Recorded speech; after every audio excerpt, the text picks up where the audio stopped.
is reversible. So if you stop smoking, you're no longer promoting the lung cancer. Therefore, if you stop smoking, you'll significantly reduce your chances of getting cancer because you're removing the promoter. In this case, the smoke is the promoter. So there is a reversible promotion phase.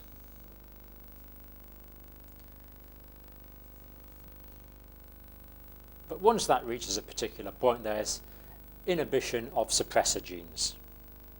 Suppressor genes stop, or suppressor genes put the brakes on, if you like.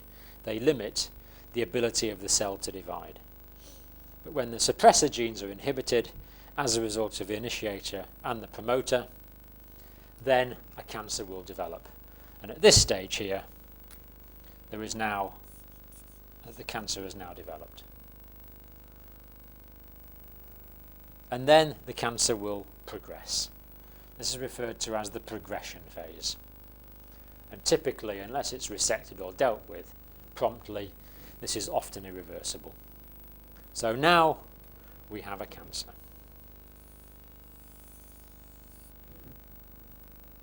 This can spread by local invasion, metastatic spread, clumps breaking off, as we've said, resulting in systemic carcinomatosis. So in cancers, we talk about 3 phases in the etiology: initiation, promotion, and then progression of the disease. The 3 stages in the evolution of carcinomatosis. Cancer everywhere in the body.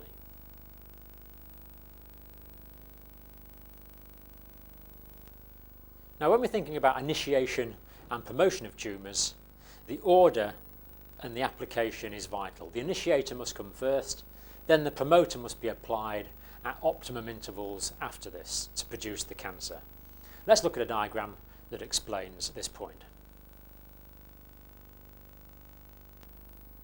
So in this first case, there's exposure to the initiator, but as time goes on, there's no exposure to the promoter. So the potential for cancerous cells is here because there's been initiation.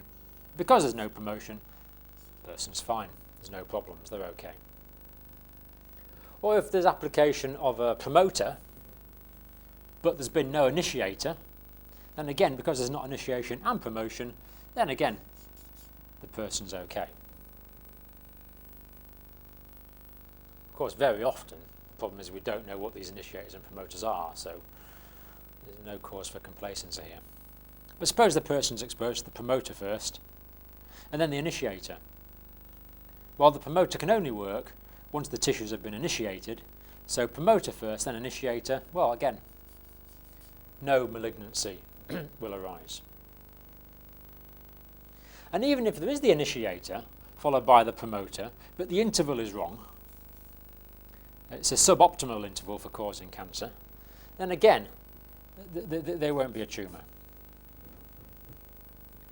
But it's when there's initiators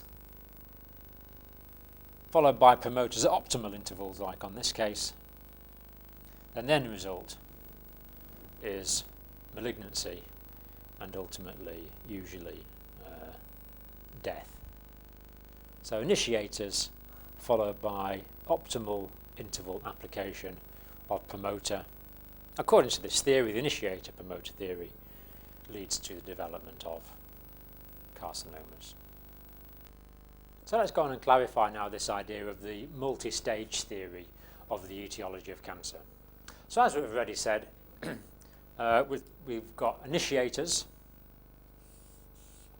An initiator causes a change in the genetic material in the cell, the deoxyribonucleic acid in the cell. For example, benzene from petrol is an initiator. The smell that you get when you fill your car with petrol is largely benzene, and that is an initiator.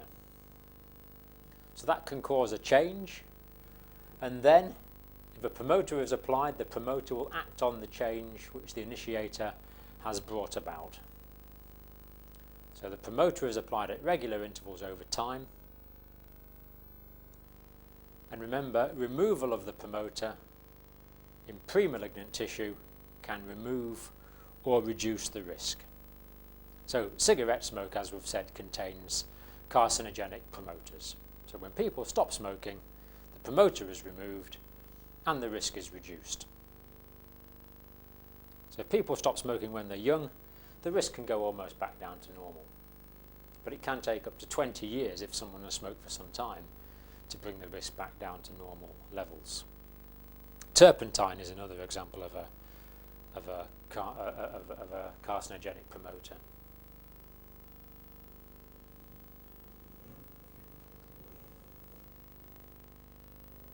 And then a so-called complete carcinogen would be an initiator and a promoter in the same molecule, in the same compound.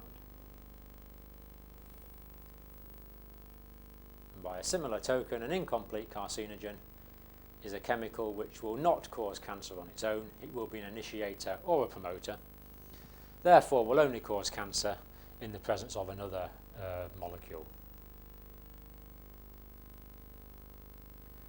So you might have come across this idea of distal causes of disease and proximal causes of disease, or proximate causes. So the proximate cause in this case would be the initial cause, which would be the initiator, and the distal cause might be considered as the promoter. Just another way of looking at it, really.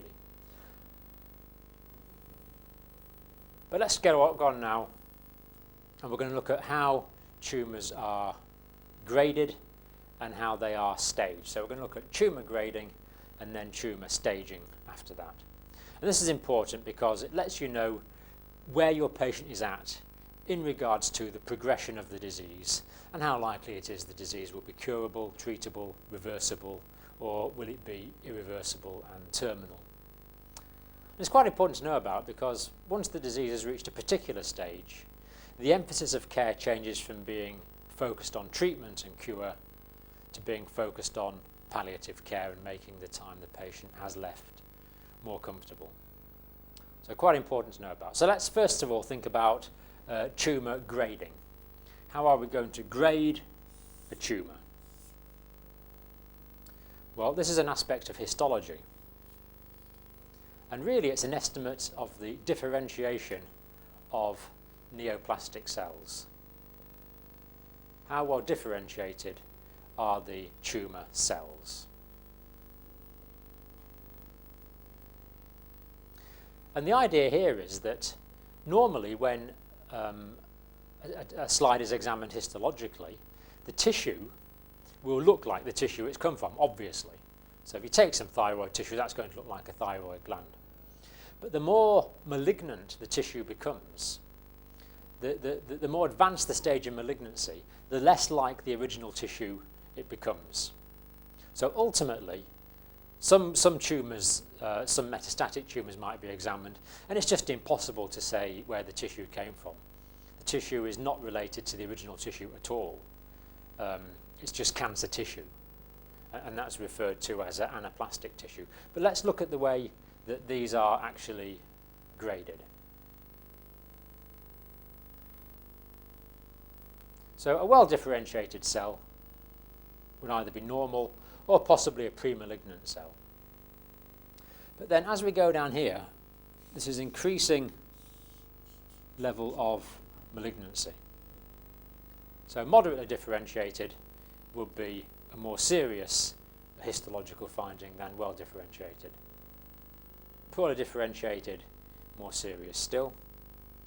Then when there's no difference at all, it's referred to as anaplastic tissue. It just means it's malignant. It doesn't really look like the tissue it came from at all. It's just cancer tissue, anaplastic tissue. So that is the grading of a tumour.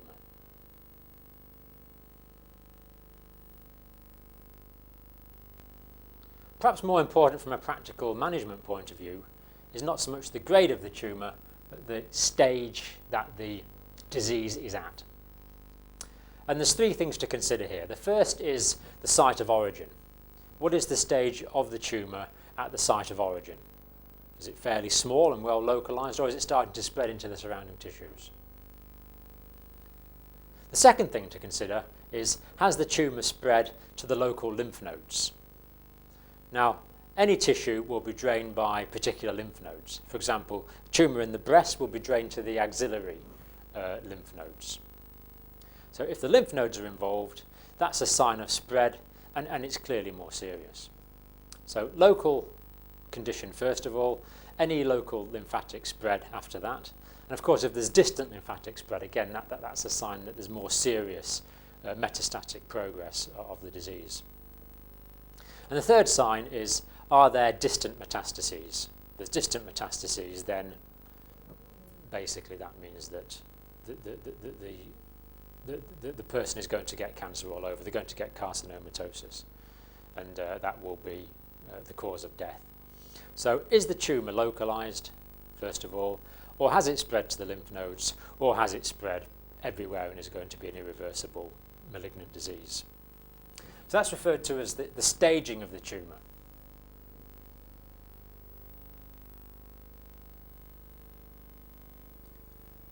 And the staging is the degree of spread of the malignant neoplasm. Is it at its site of origin, well localised, or is there significant local spread? And as remember, we said that the tumour puts out fingers into the tissues and spreads locally, invasively, into surrounding tissues. Or is there lymph node metastases, which is another sign of spread? Or worst of all, is there distant metastases? So again, as we go down here, it's becoming a more serious malignant condition. And very often now, the TNM system is used to classify this. T stands for tumour, N stands for regional lymph node involvement, and M stands for distant metastases.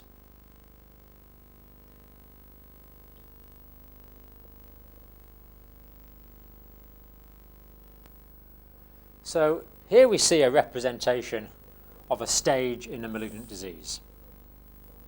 And tumours are normally graded 1 to 4, depending on the degree of local spread. And lymph nodes are normally graded about 1 to 3 normally, and distant spread normally graded 1 to 3 as well. So here we see that the tumour is at stage 1, which means it's a fairly small localised tumour. We see there's no localised node involvement, N0, and we see there's no distant metastases. So resection of the original tumour or radiotherapy or whatever treatment is going to be applied could well be curative in this case. But here we see the report on another individual with cancer, and here we see that the local tumour is at stage 4, so local tissue is well invaded by the neoplasm. And we also see that the grading of local lymphatic spread is 3, so again here there's significant local spread. And again, metastases is at stage 3, so there's multiple metastatic sites. So that would indicate that the malignant disease is well established, the person's on the way to carcinomatosis, and the management in this case would certainly be of a palliative nature.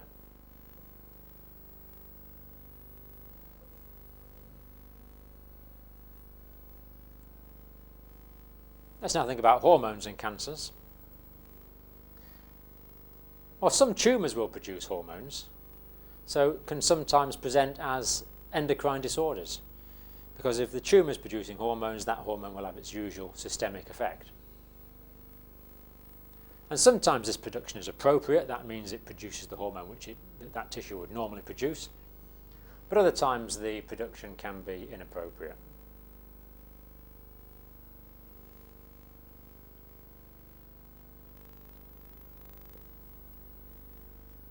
So prostatic cancer and breast cancer tumours are to some extent dependent on the relevant sex hormone. So treatments can be organised round about this. So for example, in prostatic cancer, Reducing the amount of male hormones, testosterone, can reduce the progress of the disease. And in fact, sometimes people with prostatic cancer can be treated with female hormones, which will tend to shrink the size of the prostate gland. And in the same way, breast tumours, because breast tissue is dependent on estrogen for its maintenance and development, then because those cells are dividing very rapidly, they are to some extent dependent on estrogen for their ability to multiply. So if you can block the effects of the estrogen on the breast tissue, then you can reduce the effect of you can reduce the growth of the cancer in the breast tissue. So for example, the drug tamoxifen, which is used sometimes in the treatment of breast cancer, will actually block estrogen receptor sites, make the breast tissue unresponsive to estrogen, and therefore reduce the ability of the breast tissue to divide and reduce the hyperplasia of the neoplasm in the breast tissue. So sometimes there's relationships between hormones and the progression of a cancer, and that can be useful in thinking about the management and treatment of the cancer. Now, I've already mentioned names on the first video, so on the first part of this video, so we'll just look at these briefly, just to remind ourselves of them at this stage.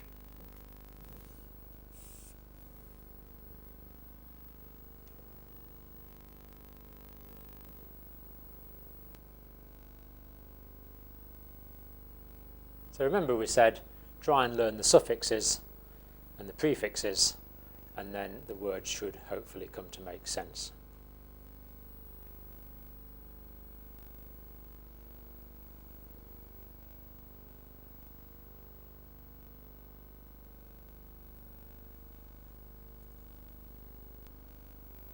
Now, the way tumours are named often depends on the tissues that they arise from. They're histogenesis. Histo means tissue, genesis means beginning, the tissue they began from. So actually, I may well have used some terms incorrectly. People often do tend to use the term carcinoma when they mean cancer. But really, a carcinoma, if it is a carcinoma, is specifically a malignancy originating from an epithelial tissue. So for example, in the bronchial passages, the epithelial lining in the bronchial passages is often where the tumour actually originates, in the epithelial cells. And of course then it invades locally and it starts to spread. So a carcinoma is a malignancy originating in a surface epithelium. So if it arose in the bronchus, that would be a bronchogenic carcinoma. So really, carcinoma should be used specifically to describe tumours which arose from an epithelium. The term sarcoma is a tumour arising from a connective tissue.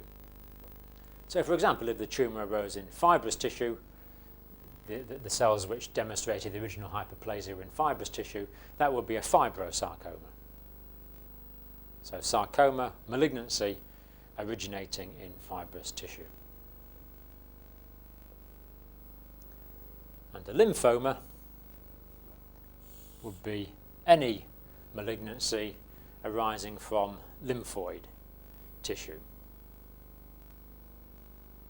So again, the name of the malignancy tells you something about the tissue involved and the original histogenesis of the malignancy.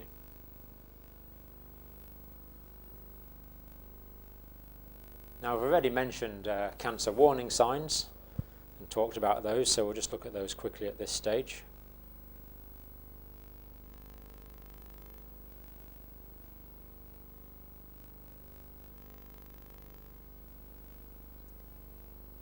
Any of these are potential warning signs that a tumour has arisen. All important because remember, the earlier the treatment can be sought, the more likely there is to be a good prognosis. And we've already mentioned aspects of diagnosis. So again, at this stage, we'll just remind ourselves of some diagnostic procedures that may be used in diagnosing malignancies.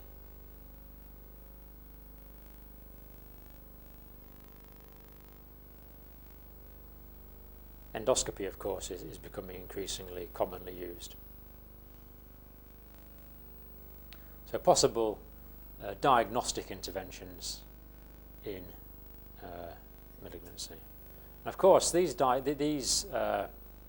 investigations can themselves be quite traumatic, and the patient needs a lot of support at this stage of their investigations.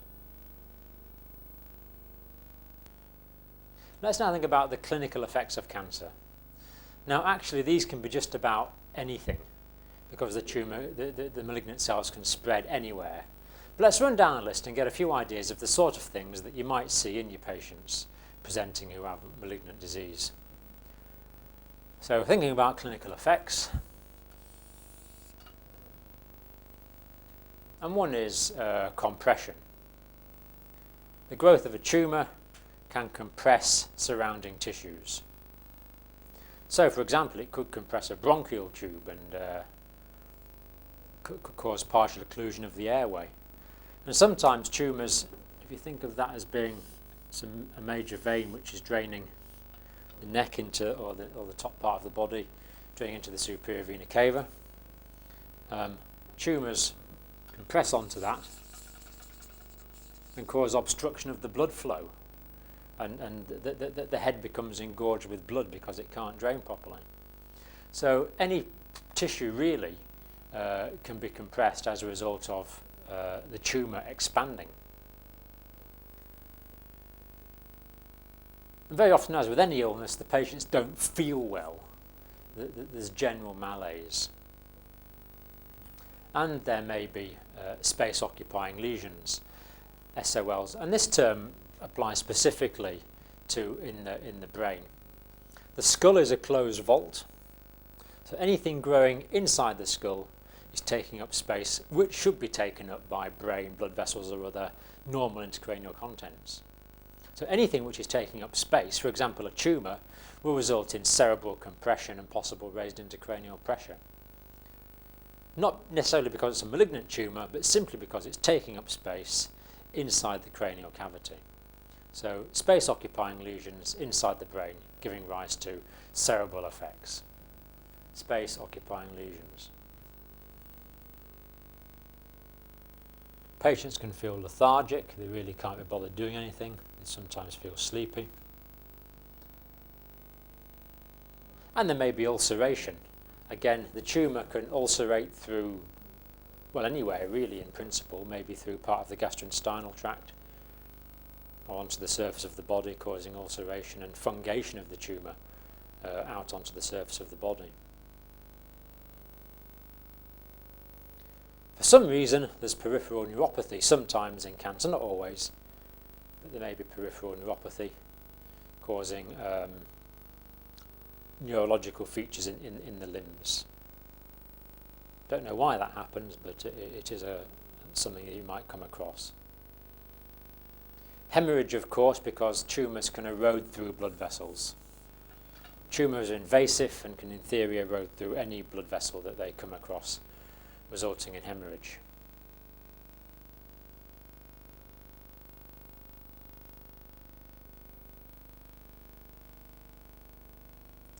Hypercalcemia may be a feature, raised serum calcium. And again, the tumour may rupture into body cavities or other places. Skin disorders can occur, sometimes for no particular reason. There just seems to be a generalised effect of the malignant disease. Perforation we've mentioned, cerebral degeneration, infarction. There can be infarction of a tissue. Sometimes, well, you certainly get necrosis in tissues, sometimes because it grows so quickly it outstrips the blood supply. But also it can interfere with the blood supply as well, so infarction and necrotic tissue can be a feature. And anemia is also a common finding in malignant disease. Again, it's not particularly obvious why this should be. If you think about it, it might be because we know malignant tumours are metabolically very active and are growing a lot, and there can be an awful lot of malignant tissue in someone's body who's got carcinomatosis. And maybe it's just that there's not enough protein, amino acids left to produce the red blood cells. But for whatever reason, patients with cancer very often do become anemic. It's a reasonably common finding in patients with malignant disease. So anemia can occur. Hormonal changes we've discussed. Metastases, of course, can spread anywhere in theory. And pain. It's an overriding feature of malignancies that they very often hurt. And there's an irony here, because very often they don't hurt initially, depending on the tissue they arise from. But by the time they've spread a bit and it's too late to treat them, then they hurt. For example, a tumour in the lung, very often it is painless for some time. But tumours in bones and other places are incredibly painful. And a constant ache, a constant pain that never really seems to go away, it is a characteristic feature of malignancy. And as we'll see when we look at the management of cancers, management of pain is an absolutely overriding consideration in the palliative management of patients with cancer, because it is a very I think this is probably why people are so afraid of cancer, because it is a very painful, often protracted condition. The vast majority of patients with cancer do have pain. So pain, constant pain, can be a feature. Infection can occur because the patients generally run down and there might be opportunistic systemic infection. But as well as that, the tumours produce anatomical abnormalities. And whenever you've got anatomical abnormality, you haven't got the normal way of keeping that organ or tissue or area of the body clean from infection, so infection can arise. So for example, if you're thinking about, let's think of a bronchus again, suppose there's a tumour in a bronchus here, then normally mucus and things would be wafted up. But the fact that there's a tumour there is going to cause static mucus there underneath it. And whenever you get stasis, of course, infection is not far behind. So infection can occur because of systemic, the patient systemically run down, for want of a better way of describing it, and because of local anatomical abnormalities causing localized infection. But of course, this infection can then spread all over the place and can be a focus, potential focus for bacteremia and even possible septicemia. Cathexia is the loss of weight and the emaciated look that you often get in patients with cancer. The face looks emaciated, and they are very emaciated. And this actually presents nursing problems because it makes them more prone to pressure sores, because the bones are near the surface of the body. And again, why this occurs isn't that clear. Again, it might be because that the tumour is using up all the energy that the body would normally keep for itself, and the person just loses weight and loses body mass.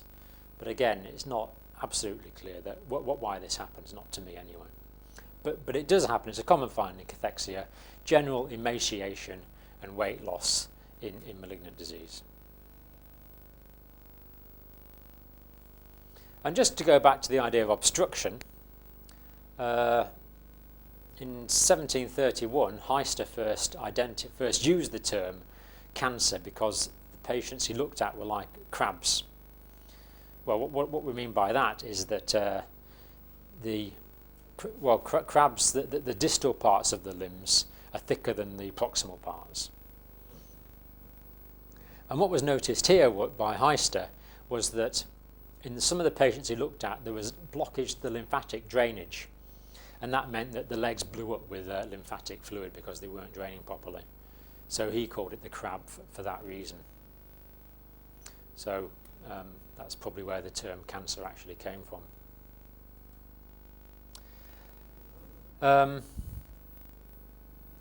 So let's just summarise now the clinical effects. And they can be summarised into two categories.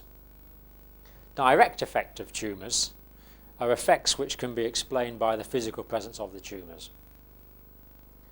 paraneoplastic effects, para, remember, means beside. These are effects that people with cancer tend to get, or may get, but there's no apparent reason for it. For example, the peripheral neuropathy. Why some patients get peripheral neuropathy in malignant disease, really, I have no idea why that is. It doesn't seem to be a direct effect from the tumours. So a useful exercise for you to do would be to run through the clinical features we've looked at and see which of them you could attribute to direct presence of tumour tissue and which ones you can't. And the ones that you can give a direct relationship to tumour tissue for would be direct effects, and the ones where you can't, where we know it happens but we can't really say why directly that it happens, they would be classified as paraneoplastic effects.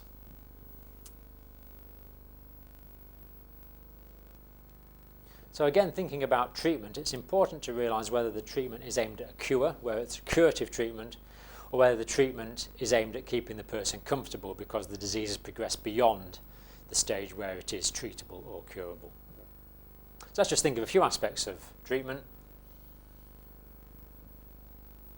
Possible surgical excision. And again, many of these treatments can be used curatively, or they can be used palliatively. For example, if a tissue is causing a lot of pain or ulceration or infection, it might be surgically excised, but as a palliative procedure. So surgery can be used curatively or palliatively. And it's the same with cytotoxics and deep X-ray therapy. Deep X-ray therapy, for example, can be useful for reducing the size of tumours, but it's also useful for reducing the amount of bone pain that patients often get when they've got bony metastases. And immunotherapy, don't know much about this, but it's a developing area. Why is it that the body doesn't seem to recognise cancer cells as being abnormal? Because you see, if you could somehow train the immune system or label the cancerous cells to appear as non-self, then the body's own immune system would destroy them and the cancer would be completely treated. So immunotherapy is perhaps the area to watch for future developments in the treatment of malignant disease, immunotherapy. Endocrine-related therapies, we've mentioned storbestrol and tamoxifen. But of course, very often in patients that are dying of cancer, the treatment is palliative. And what palliative treatment means to me is that the emphasis is on keeping the patient comfortable rather than keeping the patient alive. And integral to that is the treatment of pain.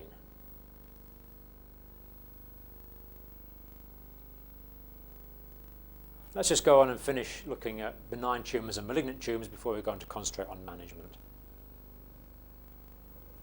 We've said as part of this before, but we'll look at it again. Benign tumours, local expansive growth, but they do not metastasise. They just get bigger, and they're usually round and you can identify them quite clearly. They're usually independent from the surrounding tissue and often reasonably mobile. Not usually life-threatening unless, of course, they're somewhere where their direct effect can be life-threatening. For example, if they comprise a space-occupying lesion in the brain. They are not metastatic, they do not spread to distant sites, and the cells are usually well differentiated. There's often a surrounding rim of compressed tissue which forms a capsule, which makes it easier for surgeons to excise them usually, of course depending on where they are. So examples of benign tumours: adenoma would be a benign tumour in a gland, fibroma, benign tumour in fibrous tissue, and lipoma, benign tumour in fatty tissue.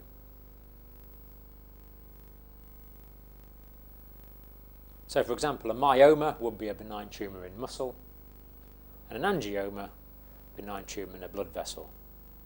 And of course these could be problematic in their own right because of where they are. But just a few names there and a few characteristics of benign tumours.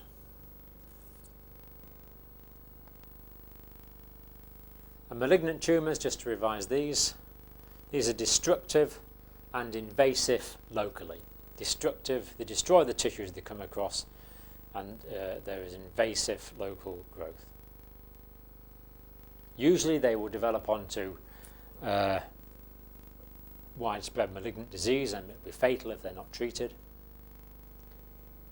And they sooner or later metastasize. Now, some tumours like breast, and as we said, I think the example we used was malignant melanoma, metastasize early. Other tumours, for example, tumours of the vocal cords, metastasize very late. But sooner or later, malignant tumours will metastasize. The cells are not well differentiated and may even become anaplastic. And a malignant tumour does not respect normal anatomical boundaries. It will go straight across normal anatomical boundaries. So, for example, from the stomach it could go into a blood vessel or into the peritoneal cavity, and it just grows through the tissues it comes across. And as we draw on the diagram at the start of this talk, spread is by local infiltration, local invasion, bits breaking off in the lymphatics, bits breaking off in the blood, via body cavities such as the canal which contains the cerebrospinal fluid, or the pleural membranes, or the peritoneal cavity. And really CSF comes into that because it spreads via the relevant body cavity.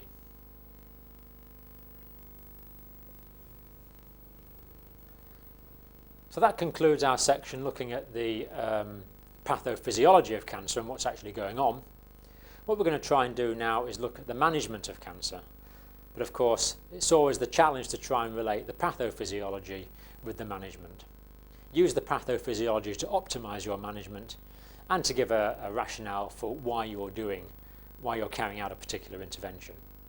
Because if you can give a reason for carrying out a particular intervention, the odds are it's probably it's more likely to be the correct intervention. Just before we look at this, I want to talk about palliative care in malignant disease. Now, it says in the Bible that not everyone should presume to teach, because those of us who teach will be judged more severely than most. So I'm going to be very careful about what I'm going to tell you now. And what it relates to is when someone's got malignant disease, then we know for sure, unless there's some miracle, they're going to die. And once the disease is advanced, it's pretty well for sure that patient is going to die. The question is when. The question is when and in how much pain and suffering are they going to have before they die. Now, what I am totally sure of in my own mind is that it's wrong to deliberately kill someone, even with an advanced malignancy, by giving them fatal injections or whatever. I don't think we should do that. But my personal view is, and I'm being careful here because I don't want, if I'm saying the wrong thing and you do it, then I'm propagating bad practice. But my personal view is, and this is what I tend to do in my practice, that if keeping someone pain-free means that death is accelerated by hours or days, then very often that is a price I am prepared to pay in order to keep the patient pain-free. So if someone needs the amount of diamorphine they're being given doubled to keep them pain-free, double it. Because the pain in cancer can be, if you haven't experienced it, thankfully most of us watching this video will not have experienced it, but will have seen patients dying of cancer, and the pain that some of them appear to be in is really quite unacceptable. So my feeling is the absolute priority in treatment should be to keep your patients pain-free. If it happens that does accelerate death by a little bit, then okay, but the main thing is that the patients are kept pain-free. But as healthcare professionals, we should carry out no intervention deliberately to end someone's life. Of that I am quite sure. But if you like, death occurs as a side effect of keeping them pain-free, then okay. The main thing is they're kept pain-free. So let's now go and look at some measures of nursing management that might be useful in looking after patients with malignant disease. And we're going to start off by looking at teaching the patient and the family. Of course, all interventions should be explained before they are carried out, and the consent of the patient for every intervention should be gained wherever possible. I think that's true in everything that you should ever do at work. You explain it to the patient before you do it, you gain the patient's permission to do it before you do it. So the patient knows what's happening and why it's happening. And in malignant disease, as with everything else, it's important that patients can keep as much dignity as possible for as long as possible. And one of the things that gives us dignity as human beings is the ability to look after ourselves. So we should encourage self-care for as long as possible, as long as this isn't causing the patient pain or distress. And of course, the most natural thing really when someone is ill is that their family helps to look after them. So we should encourage the family in patient care as much as the family feels is appropriate. But then of course we need to realise when professional interventions become necessary, and then we can then take over from the individual and the family.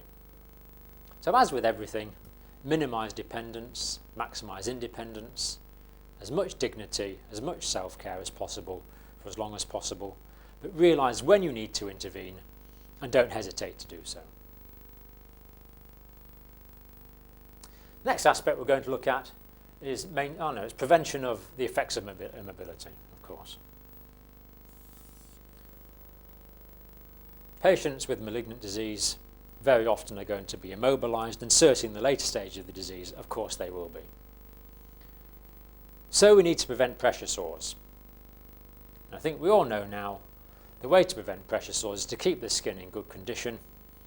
Just wash it with soap and water when it's necessary, when it's dirty. But of course the key thing is to turn the patients regularly. Regular relief of the pressure to allow the blood to come back into the compressed capillaries and revitalise the tissue. So patients should be turned 2 hourly at the absolute most.